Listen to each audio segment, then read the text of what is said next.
Hi, my name is Laura Paisley, and this is my portfolio revision video. Firstly, I'd like to apologize for not having a physical copy in my hand, as I do not have access to a printer at the moment.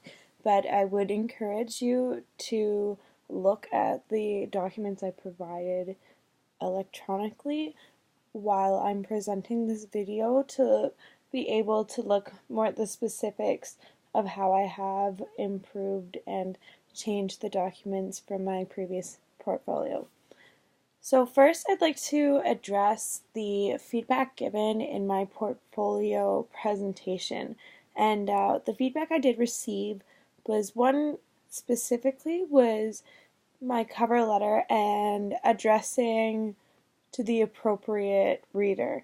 So it has been identified that I am to complete my cover letter with opening and addressing it to whom it may concern. And I found this feedback to be pretty basic, but I should have taken the responsibility to recognize that, firstly, before putting it in my portfolio, as it is a very um, basic concept in how to write a appropriate cover letter.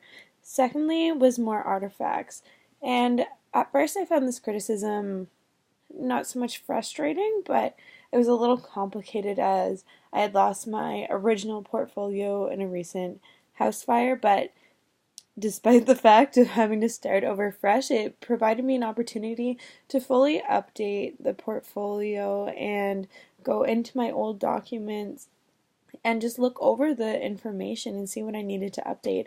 And firstly, I decided that I really needed to update my volunteer experience, and completing the career log or the career development point log this semester fully allowed me the opportunity to be able to update all my volunteer experience over the years of being a student at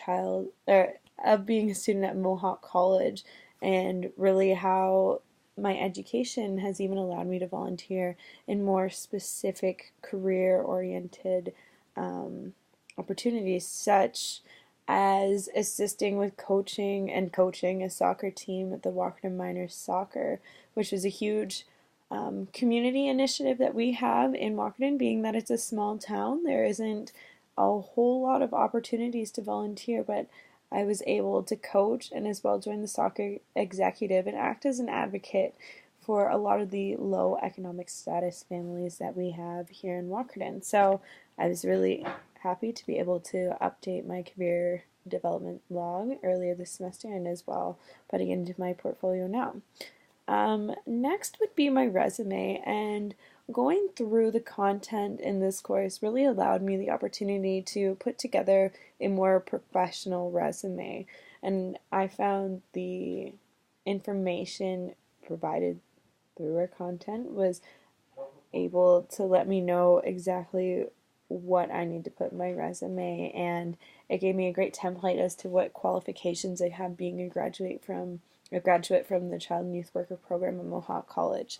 So the first things I began to recognize from my old resume, which I just made up when I was 16 years old, was it was appropriate. And it was appropriate for the jobs that I'm seeking now, as I'm not a teenager seeking part-time employment. I am now an adult and like to consider myself to be a professional working in the child and youth worker field. Secondly, it was thorough. So I was able to list all my qualifications, my education, and as well as a personal profile, which sometimes when creating a resume, there's so much information to put into the resume that it's a little overwhelming of how do I organize this information? How can I let my employer know the skills and qualifications that I do have to offer? And through completing this resume, I was able to put down all my experience plus a little more as I gave a personal profile and just let the employer know more of my individual skills, which I've discovered through my field placements and working in this field, that I'm really motivated, I'm high energy, and I'm positive, and I'm really glad that my resume allows an opportunity to see these skills.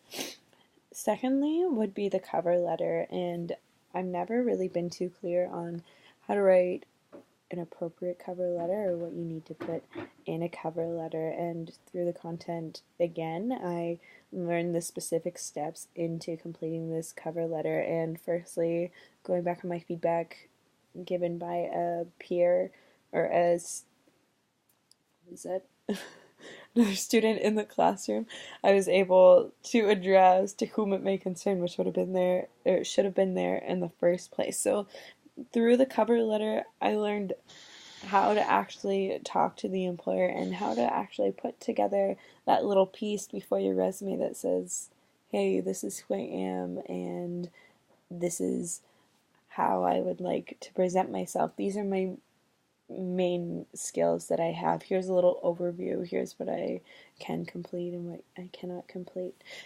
Or, not cannot complete. I can always complete things. That's the whole goal, to be positive.